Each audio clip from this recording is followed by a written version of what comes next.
Damn, this car is clean. Shit. Man, I wish I bought a 350 or a 370 over my BRZ. I ain't gonna cap. This thing's clean. With the Nismo body kit. Damn. Yeah, this hoe looks good. Ah, man. And what the hell? I didn't even know it was supposed to rain today. Shit crazy. Man, let's get a cold start going. I know I'm gonna get a lot of hate, but I really do wish I bought a 370 or even a Nismo, definitely a Nismo, over my BRZ.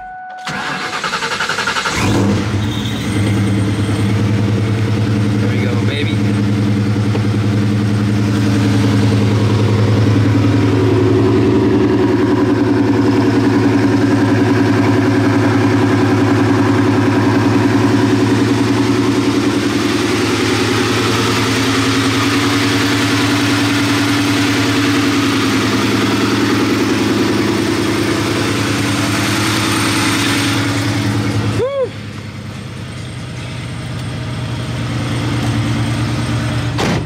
Needed a wash anyway, it was filthy. Yo, welcome back to the channel, everyone. Hope you guys are having a great day, start to your week, whenever you guys are checking this video out.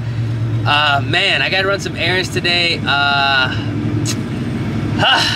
I can't believe it literally took me like a full year, literally a full year to figure out what was wrong with my car. Now, a lot of you guys should have told me this months ago, a year ago, but to be fair, it is partially my fault because I didn't do enough troubleshooting. I started throwing and firing, you know, the parts cannon, which you don't really want to do. I'm probably gonna save myself a quite considerable amount of money, but at least I figured out the issue that's wrong with the car, why it's cutting out for sure now. And I'm gonna let you guys know in this video because I know some of you guys have also, you know, been experiencing the issues that I have been experiencing for literally a year now. And well, trial and error and a little bit of just dumb luck, I figured it out. So with all being said, make sure you guys drop a like on the video, subscribe to the channel, and turn those post notifications if you guys are enjoying the content. We're getting a lot more races in with this car. I got some more mods coming in this week, and we're gonna go ahead and get everything situated. So yeah. All right, y'all. Putting up to a spot right now. Hope you guys can hear me. I think it's actually starting to rain right now. There's no shot. It is starting to rain right now, man. No way.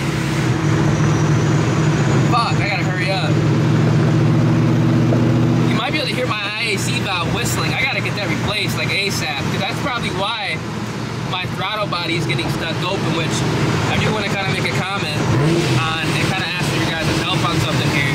Roll up my window. Yeah, it's starting to rain, damn. And I got radials on. Woo!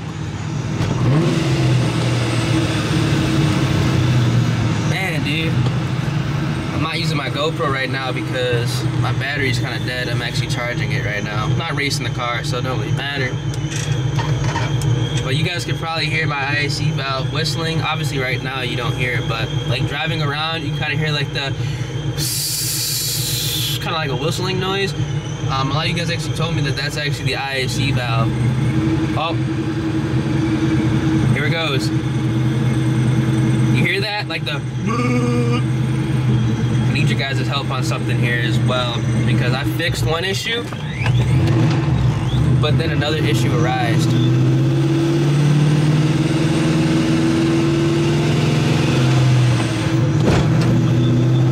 There it goes. I don't know if you guys can hear it. That is the good old IAC valve. Let me go ahead and pull up right here so I can go ahead and pop this hood real quick and show you guys what the fuck's going on.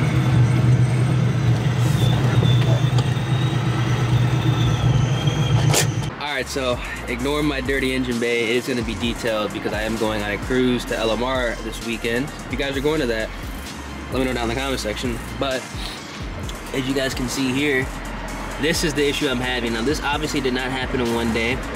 This has been happening for quite some time, and I'm starting to notice it because I can actually hear it hit up against this kind of like housing right here, right where obviously the camber plates and whatnot go. how did you guys go ahead and fix this issue? Because what I'm pretty much gonna have to do right now, I think, is I'm gonna actually take off the whole intake piping to the throttle body. I'm gonna get some new clamps, and I'm gonna try to clamp it enough to where this can kind of clear it, because it's starting to rub and you can kind of see it hitting on that, and this is what I believe is causing that noise and that rattle. And honestly, it could be affecting AFRs too, because obviously the mass airflow sensors here, I don't know, any type of vibration can fuck with shit. But I definitely need to go ahead and clean my throttle body, because if you guys saw in the previous video, it is starting to stick open. It actually stuck open to the point where it hit the red limiter. I didn't get that on video, but somebody I was about to race definitely got that on video. It was pretty fucking sketch, so I need to go ahead and get this fixed. You guys can see it's pretty bad.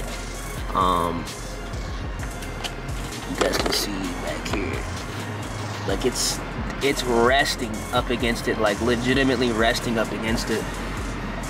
Now I gotta try to go ahead and just repurpose all this, reposition it, just so it kind of lines up a little bit better. But let me know what y'all think, man.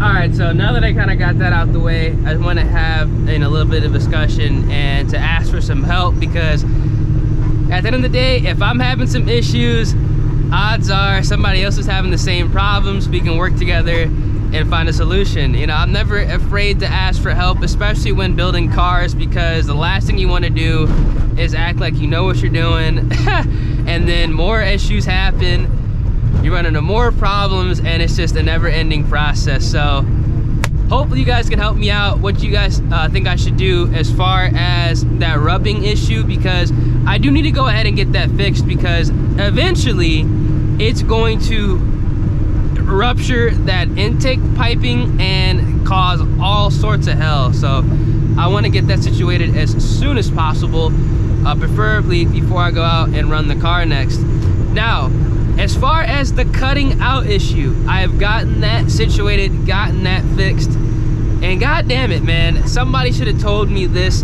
months ago, because I could have saved myself a lot of money, like I said in the beginning of this video.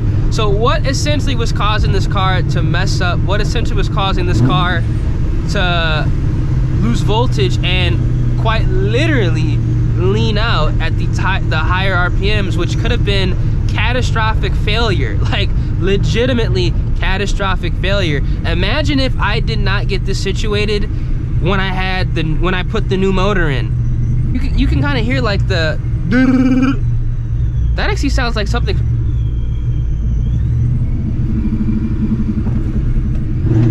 I don't know if you guys can hear that. I'm pretty sure you guys can hear that. That's literally like the intake piping that's making that noise. I'm pretty sure.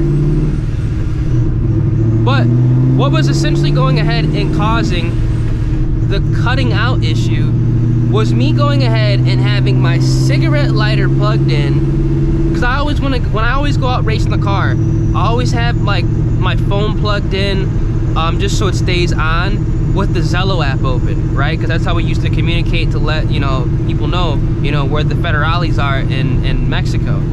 And also, I always have my interior light on when I'm recording, because obviously, we go out at night, and to get a better picture, and so you guys can actually see the type of car that I'm running, I need an extra light on in the car, and I have on the interior lights. Now these are actually like the stock interior lights. They're not LEDs. These are the stock lights that come with the car, that came with the car, like back in 2004 when this car was made. Now, obviously, well, I didn't know that, but now I do.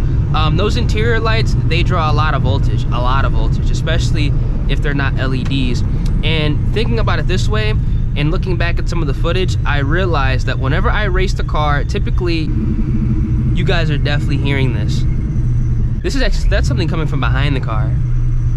I gotta go, luckily I'm gonna take the exhaust off soon, but that's another video. But those interior lights go ahead and draw a lot of voltage, and that voltage is going to go ahead and reduce the power of the fuel pump, and it's not going to send as much fuel as the car needs, causing it to cut out. Now, a lot of you guys recommended me to actually stop turning on the interior lights when I race the car, unplug the cigarette lighter, and then just run it that way. And looking back at the footage now, I completely see the difference in how the car performs.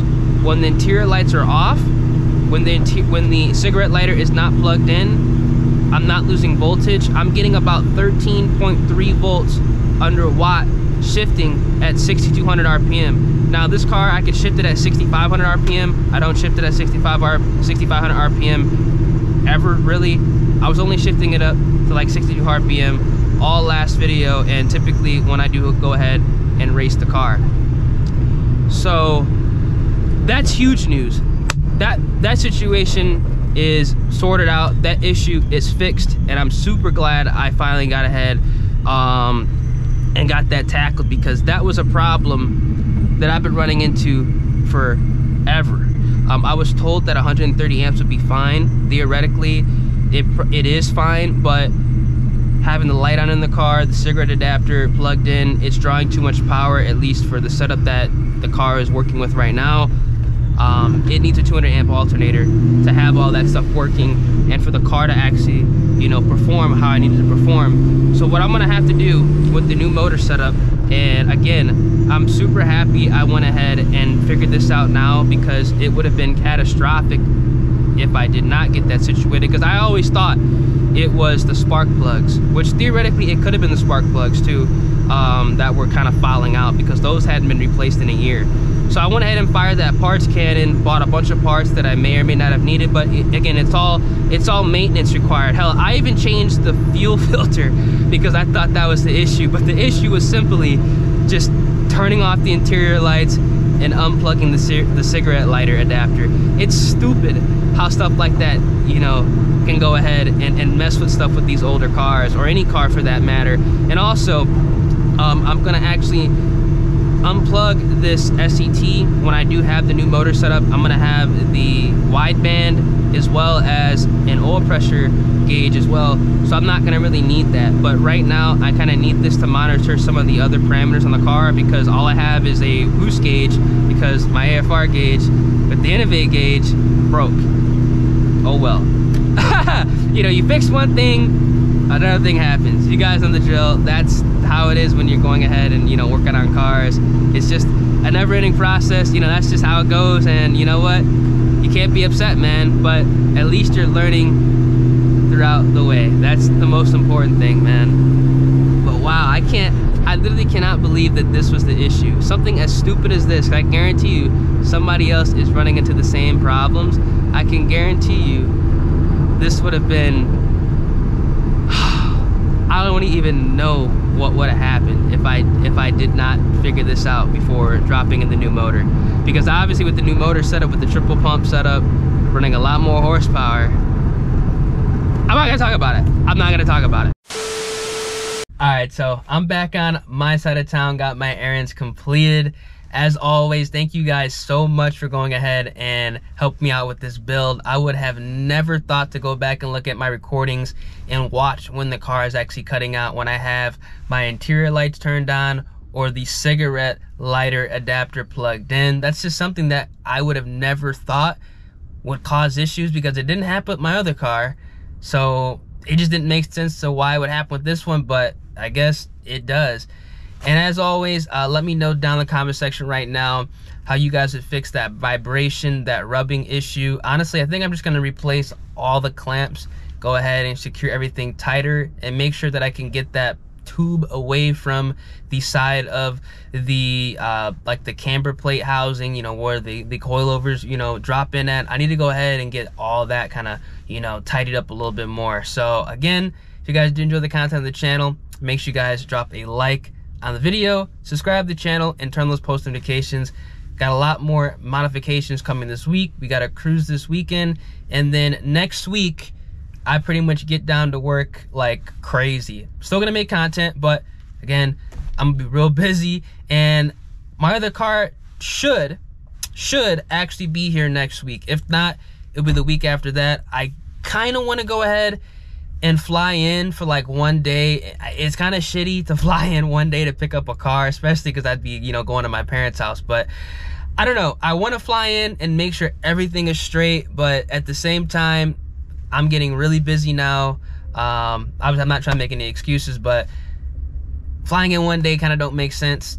Worst case scenario, I'll just have, you know, it shipped out, but that should be coming, you know, back in my possession these next couple of weeks. And obviously, you know, we're gonna go ahead and make some content with that car as well, because that motherfucker gonna be quick, no cap. But yeah, I'm gonna catch you guys in the next one. Deuces.